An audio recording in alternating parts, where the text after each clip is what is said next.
Right now, the market is telling you a story of incredible strength, unending growth, a flawless soft landing.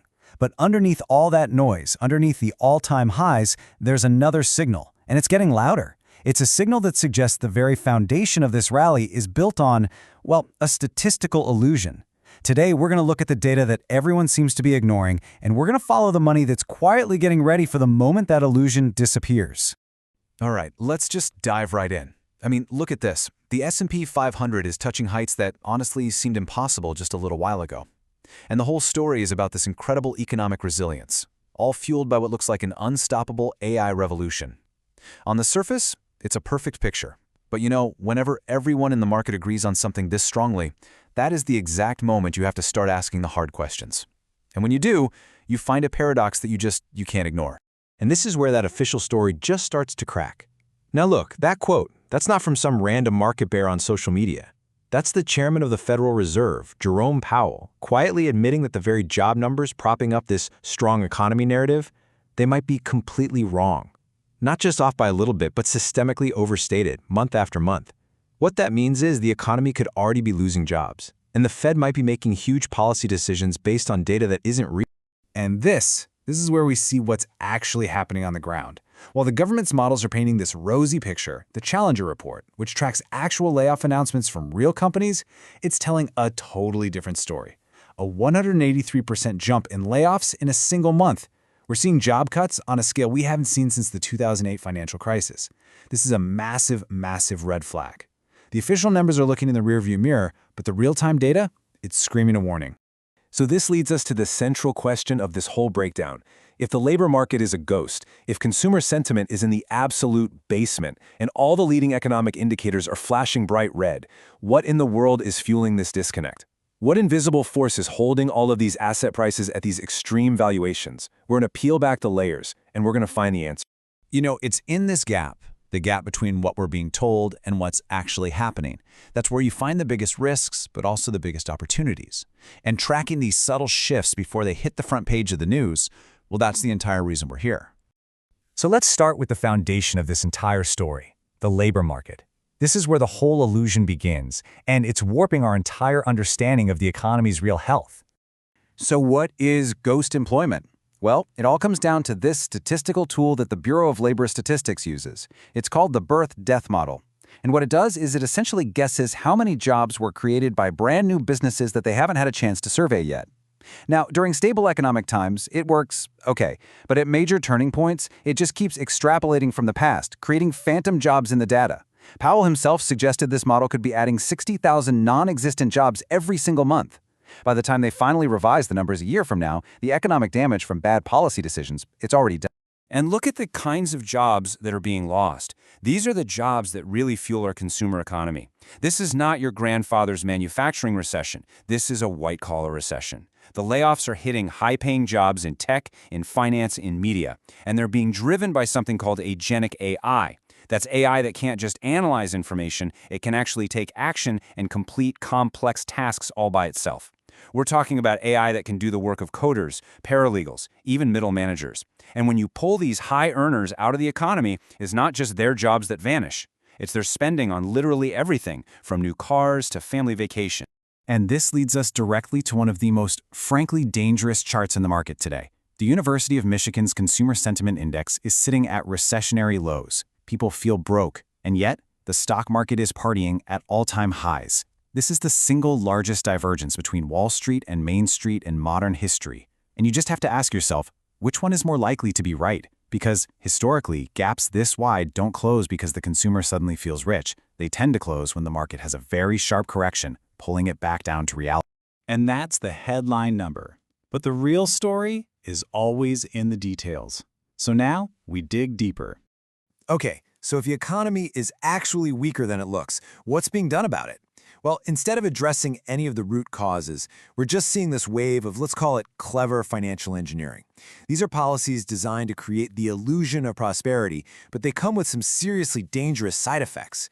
Take, for example, the proposed 50-year mortgage. It's being pitched as a solution to the housing crisis. And yeah, it might lower your monthly payment by a few $100s, but what's the real cost? You'll end up paying up to $800,000 in extra interest. For the first 2 decades of that loan, you build almost zero equity. You are, for all intents and purposes, renting your home from the bank, but you have all the responsibilities of ownership and none of the wealth-building benefits. It's a debt trap disguised as a helping hand. And then there's this idea of the tariff dividend. The plan is to tax imported goods and then send that money back to people as stimulus checks. It sounds great, right? But let's just look at the actual mechanics. First, tariffs are just a tax on you, the consumer. Prices for goods go up.